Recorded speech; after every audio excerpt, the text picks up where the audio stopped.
Now, I don't think Joe Biden knows anything about economics at all. I don't think he knows anything. All right, surely he couldn't stand up to an interview about it. But this is just, okay, you don't do anything on a Tuesday. Nothing. You go to a party and we have record-breaking inflation and people are going, what? What? Because most working people don't have a big reserve. So the more money that goes out, yes, salaries are going up, but not nearly as fast as inflation. There is competition in the workplace. I mean, people need workers, so salaries go up, but not nearly as fast as this. And then Psaki, who's supposed to provide some perspective, the presidential spokesperson, here's all she has. Go. It will ease next year. And that our supply chain issues and higher prices are rooted in the pandemic, which will subside as it gets under control. Rooted in the pandemic? Well, how so?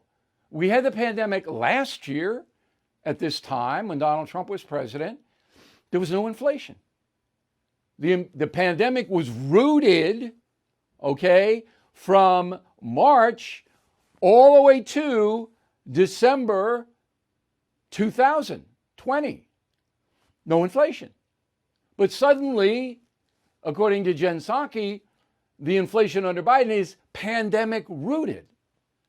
How does that work? And meantime, the White House press corps sits there going, it's not like, well, wait a minute.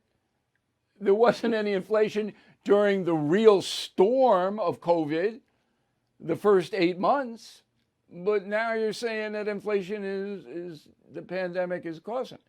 It just makes no sense at all because they don't know what to do. They don't know what to do. Now, the holiday parties on the Republican side, they should be going crazy and dancing around, all right, because this is going to sink the Democratic Party in the near future.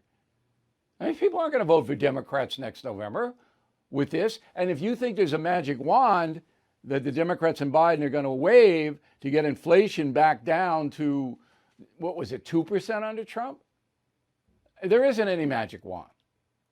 And if the Build Back Better passes, which I don't think it will, and we'll deal with that in a moment, okay, that's just going to fuel the inflation fire.